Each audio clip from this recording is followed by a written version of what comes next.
Today, we're discussing the Phaistos disk, an enigmatic object from the Middle Bronze Age of Crete. This short slideshow introduces the disk, the context in which it was discovered, and its implications. The disk is named after the site of its discovery, the important palatial centre at Phaistos on southern Crete. During the Middle Bronze Age, the first half of the second millennium, several large, complex sites developed on Crete. Phaistos was one amongst these. Other important sites include Knossos, famous in Greek myth as the home of King Minos and the Minotaur, and Malia, both on the north coast of the island. Phaistos is a so-called palace site in the Messara, a fertile plain on southern Crete. It was excavated by Italian archaeologists in the early part of the 20th century. They uncovered large, open courtyards, storerooms, and a very rich and complex material culture. During excavations in the northeastern part of the palace in 1908, the archaeologists discovered a small clay disc, unlike anything they had seen before. This plan of the site shows the location of the disc in relation to the centre of the palace. The disc itself contains images stamped on both sides, with the order of the images being different on both sides. This item was, at the time, totally unique. The two sides of the disc are referred to as Side A on the left and Side B on the right. The text on the disc is currently undeciphered, despite many attempts to do so and inaccurate claims that it has been.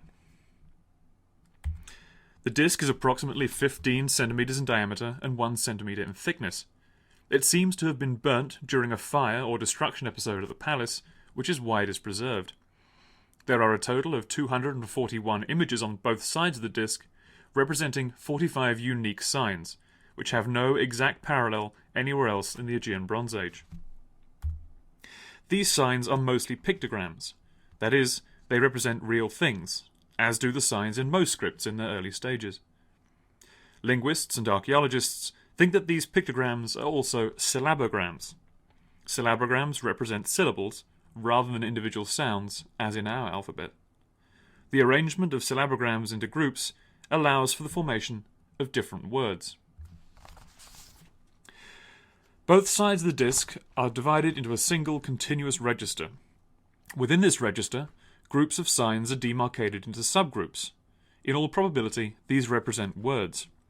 Cross-culturally, the direction of reading pictograms is against the direction the signs which resemble people are facing.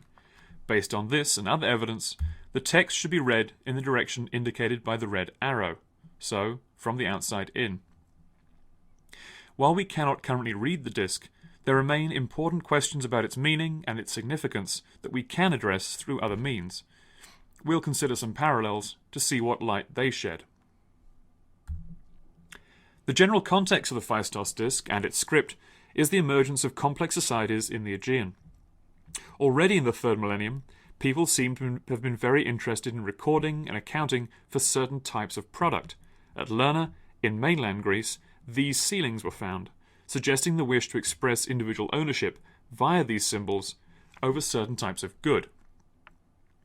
Later, in the second millennium, we have evidence for syllabogram-based scripts being used in the Aegean. These are called Linear A and Linear B. Linear A, pictured, is also from Middle Bronze Age Crete, and like the Phaistos disc, is currently undeciphered. Linear B, also a syllabographic script, is from the later Bronze Age in Greece and Crete. Thanks to the work of Michael Ventris, we know that Linear B is a very early form of Greek, and we can read it. It was used primarily to record economic transactions. This may hint that Linear A and the script on the Phaistos disc may have had a similar function.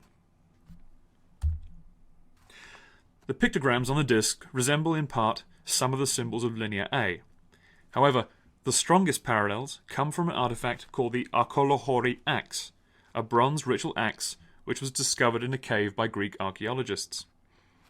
While the signs are not the same, there is the same focus on pictograms representing human heads and things which resemble plants or materials produced from plants. Does this suggest that the script was used in a primarily ritual context? At this stage, it is very hard to say. So, we have certain parallels from Crete which might help us understand the meaning and role of the disc. Despite this minimal knowledge, some scholars have argued that they can decipher the disk. Interpretations range from it being Greek, Hittite, or Luwian to more fanciful suggestions. Some scholars have even suggested that the disk is a fake, although this is not generally accepted. The truth is that, without a biscript or a much larger body of data, we will not be able to read what the disk says. However, it is still extremely important for archaeologists interested in the development of complex societies on Crete. It shows that the people at Phaistos in the early 2nd millennium were interested in recording something, although we don't know what. This desire to record and to preserve knowledge seems to be associated generally with the emergence of the first states, and suggests that the palace at Phaistos was undertaking state-like activities. Second, it shows that different ways of doing this were emerging on Crete at the same time. Rather than one script dominating, both Linear A and the Phaistos disk script seem to have been in use, possibly along with others. Does this mean that each palace was developing its own systems to deal with increasingly complex ways of organizing itself?